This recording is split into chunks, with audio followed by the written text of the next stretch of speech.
फिर से अपने YouTube channel stock trading technique पर आपका हार्दिक स्वागत करता हूं दोस्तों।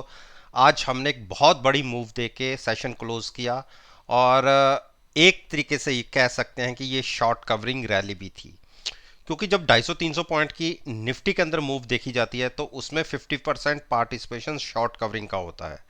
और नेचुरली बात है कि निफ्टी की जो मूव थी वो स्टॉक्स बेस्ड थी, स्टॉक की वजह से ही निफ्टी में मूव आती है। और जिन स्टॉक्स के ऊपर मैं अपना ओपिनियन आपके साथ शेयर कर रहा हूं, वैसे तो रोज इससे रिलेटेड मैं एक वीडियो पोस्ट करता हूं। पास्ट परफॉर्मेंस को आप उस वीडियो को देख के एनालाइज कर सकते हैं। बीच बीच में मैं आपके साथ डिस्कस करता रहूंगा कि मैंने क्या कहा था। देखिए, अल्ट्राटेक सीमेंट में जब ये कैंडल फॉर्मेशन हुई थी और मैंने ये भी कहा था कि 6200 6150 डिप पर मिले तो इस स्टॉक को लॉन्ग कीजिए, eight the money put buy करके फ्यूचर्स को लॉन्ग करिए। और अगर ये जो एक हर्डल है इसके लिए 6580 और 6600 के आसपास यहां पर जाए तो सेल कीजिए। और बीच में मैंने यहां भी कहा था कि 6500 के ऊपर क्लोजिंग पे हम लॉन्ग जाएंगे। और जब ये पोजीशन बनाई थी तो हमें गिरावट मिल गई थी, तो हमें नुकसान आ रहा था, वो सारा प्रॉफिट में कन्वर्ट हुआ। और हमने जो आज ऑर्डर डाला हुआ था वो 6560 पे डाला हुआ था और वो इंट्राडे में हाई लगा और स्केयर ऑफ हो गया ऑर्डर। अभी हम इस स्टॉक से साइड होके बैठेंगे। एक बार अगर यहां पर ये स्टॉक फिर अटकता है, अटकने का मतलब इसको क्रॉस होने में दिक्कत होती है, तो यहां पर हम 6600 के आसपास शॉर्ट पोजीशन बनाएंगे। देखिए, अगर गैप अप खुल गया और 6600 को क्रॉस करके 6640 6650 के आसपास ट्रेडिंग शुरू हो गई तो वहां से एक बड़ी मूव ऊपर की तरफ 6700 6800 तक की दिख सकती है। अदरवाइज फिर से ये स्टॉक लौट के 6600 के आसपास आ गया तो समझ लीजिए ये स्टॉक यहां पर अटक रहा है, इसको यहां से रिजेक्शन मिल रही है। तो यहां पर at the money call buy करके फ्यूचर सेल करने की स्ट्रेटजी हो सकती है, जो फिर से इस स्टॉक को शायद 6400 तक ले आए। तो 200 पॉइंट की मूव के लिए आप शॉर्ट बना सकते हैं, मिनिमम रिस्क और मैक्सिमम रिवॉर्ड की स्ट्रेटजी के साथ। मिनिमम रिस्क उतना ही होगा जितने की आप कॉल बाय करेंगे एट द मनी, और प्रॉफिट जितना ये स्टॉक नीचे गिरता जाएगा उतना आपको एक प्रॉफिट की संभावनाएं रहेंगी। आईओसी आईओसी ने फिर एक रेंज बाउंड ट्रेड दिखाया और अगर हाई 107 से देखें तो इस स्टॉक ने तकरीबन जो लो लगा दिए थे 100 के आसपास के, आज इसने एक बुलिश हैमर क्रिएट किया है। बुलिश हैमर क्रिएट किया है। अगर 104 के ऊपर क्लोजिंग मिलेगी ही तो ही एक ये कह सकते हैं कि एक रैली जो रिसेंटली इसके पिछले हाईज भी हैं 105 के, उसके ऊपर निकलता है तो एक मूव 114 तक की हो सकती है। अदरवाइज आज इतनी बड़ी मूवमेंट के बाद भी, निफ्टी की इतनी बड़ी मूवमेंट के बाद भी इस स्टॉक ने कोई भी परफॉर्मेंस पॉजिटिव साइड पर नहीं दिखाई, 2% के एक सीमित से दायरे में रहा। तो इसलिए मुझे 104 के ऊपर क्लोजिंग मिलने पर ही इसमें एक स्ट्रेंथ दिखेगी, अदरवाइज नहीं। अदरवाइज हो सकता है कि अगले 1 या 2 दिन में ये 99 और 95 भी आ जाए। गेल इसी तरीके से हमने रिवर्स में पोजीशन शॉर्ट साइड पर इसमें बनाई थी, 160 की कॉल लेके 162.50 के आसपास हमने फ्यूचर सेल किया था और देखिए कितनी बड़ी मूव। आज तो हमारे जो 152 से नीचे के भी टारगेट हमें मिल गए। हमने तो खैर प्रॉफिट अपना बुक कर लिया। तो अब मुझे एक संभावनाएं लगती हैं कि हम इस स्टॉक के अंदर 145 तक गिर सकते हैं। 145 और 141 के बीच में मिलेगा तो एट द मनी पुट के साथ हम लॉन्ग जाएंगे, तब तक हम वेट करेंगे। टाटा मोटर्स फिर 325 के आसपास आया, जैसा कि मैंने कहा था कि आप इसको इन दो स्ट्राइक्स के बीच में कहीं पे भी मिले आप ले सकते हैं। जिनको फ्रेश ट्रेड लेना था 310 305 के बीच में कहीं भी मिलता तो eight the money put buy करके फ्यूचर्स लॉन्ग कर लेते। मैंने कल की वीडियो में ही बोला था जब ये कैंडल फॉर्मेशन हुई थी कि 325 के टारगेट होंगे। जब यहाँ पे ये कैंडल फॉर्मेशन हुई थी तब भी मैंने बोला था 325 के टारगेट होंगे। 2 बार हमारे टारगेट हमें अचीव हो गए।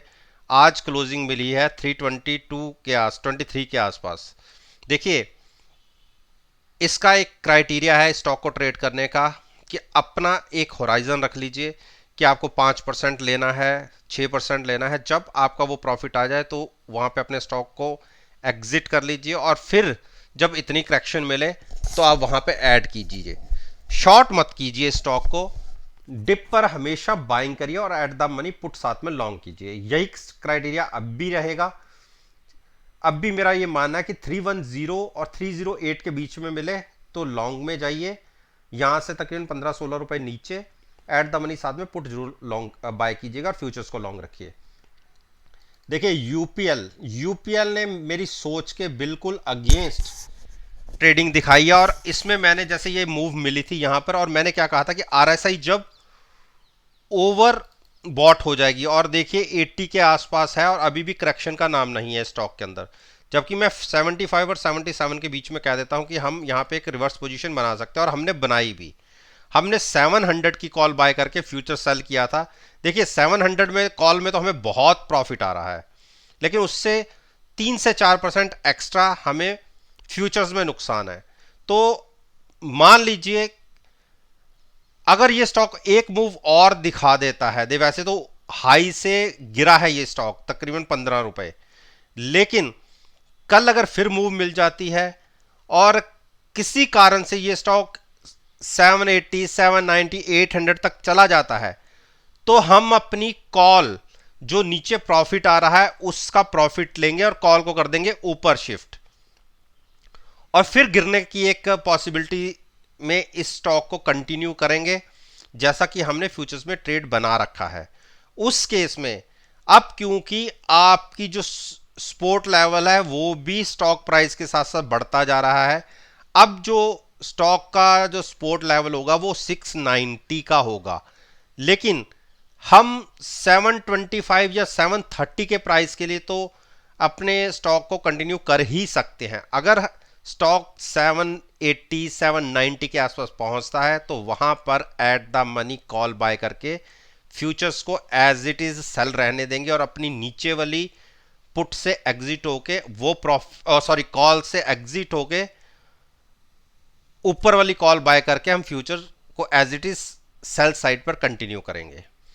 हीरो मोटोकॉर्प ने आज फिर कोशिश की, लेकिन कोशिश इसकी तभी कामयाब होगी एक इसको क्लोजिंग मिल जाए 2900 के आसपास। 2900 की क्लोजिंग मिलने के बाद ये स्टॉक 3000 पर जाके अटकेगा। वहां पर अगर उसके ऊपर क्लोजिंग मिलती है तो 3200 के टारगेट होंगे। देखिए नीचे से मैंने हमेशा स्टॉक को कहता रहा हूं कि लॉन्ग करिए, eight the money put buy करके लॉन्ग कीजिए, और अब इनकी फैक्ट्रीज के अंदर मैन्युफैक्चरिंग के ऑपरेशंस फिर से शुरू हो चुके हैं। टाइटन, टाइटन ने अच्छी क्लोजिंग दिखाई है और नीचे के लेवल से हम बिल्कुल टॉप पे क्लोज हुए हैं, और एक हर्डल है 1485, इसको क्रॉस करते हैं तो जिनको नई पोजीशन लेनी है लॉन्ग साइड पर लीजिए। टारगेट होगा 1520 का छोटा टारगेट और उसके बाद 1560 का एक बड़ा टारगेट। फिर कह रहा हूं कि लॉन्ग 1485 के ऊपर ही करिएगा जिसको नया पोजीशन लेनी है लॉन्ग साइड पर, और हमारा ट्रेड तो नीचे से 1420 की पुट के साथ ऑलरेडी 1420 के पुट के आसपास की जो स्ट्राइक थी जब ये स्टॉक गिरा था नीचे, वहां से हम कंटिन्यू करके बैठे हुए हैं यहां से, और आप देखिए पहले हमारा प्रॉफिट यहां तक आ गया था, हम एग्जिट नहीं हुए, फिर गिरावट आ गई। आज फिर से एक होप जगी है अच्छे प्रॉफिट की, और अगर 1485 के ऊपर निकलता है तो हम इस स्टॉक को 1540 तक तो कंटिन्यू करेंगे। हाँ, इस बीच में हो सकता है कि हम अपनी जो नीचे की पुट बाय की है उस पुट को शिफ्ट करके ऊपर ले आए और नीचे का अपना प्रॉफिट लॉक कर लें। तो इस तरीके से हमारा इसमें ट्रेडिंग क्राइटेरिया रहेगा। टीसीएस, टीसीएस के मैंने अभी वो मूवमेंट नहीं दिख रही कि इसको, देखिए शॉर्ट तो करना नहीं आईटी सेक्टर को, ठीक है, डिप पर बाइंग ही करने की स्ट्रेटजी है, लेकिन बाइंग भी इसमें आ नहीं रही, तो थोड़ा सा और वेट कर लीजिए स्टॉक को। थोड़ा सा का 25-30 रुपए और नीचे मिलता है तो वहां पर लॉन्ग करेंगे, eight the money put buy करके फ्यूचर्स को लॉन्ग रखेंगे। हाँ, 3120 के ऊपर ये स्टॉक बहुत तेज हो जाएगा, उस केस में आपको 3300 के भी टारगेट दिख जाएंगे। मारुति मारुति में हम खुद एक पोजीशन लेके 2 महीने से फंसे हुए हैं। 6800 की पुट बाय की हुआ है, साथ में फ्यूचर्स लॉन्ग किया हुआ था। पिछली बार हमने पुट का प्रॉफिट तो ले लिया और साथ में अपनी पुट को 6600 पे शिफ्ट कर दिया। हाँ, अब ये कह सकते हैं कि पुट हमने सस्ती खरीदी हुई थी, उससे ज़्यादा फ्यूचर्स में तो प्रॉफिट आ रहा है। लेकिन अगर एक बार ये स्टॉक 6900 के आसपास चला जाए तो हम बहुत अच्छे प्रॉफिट में स्टॉक में आ जाएंगे। अदरवाइज 2 महीने में कैरी करने में हमें कोई प्रॉफिट होगा नहीं। रीज़न, अब एक चीज़ तो अच्छी हो रही है, जो नीचे की 2-3 सपोर्ट थी उसके ऊपर क्लोजिंग मिल रही है। लेकिन आज की कैंडल फॉर्मेशन बहुत बेकार इसे कह सकते हैं कि कैंडल फॉर्मेशन है।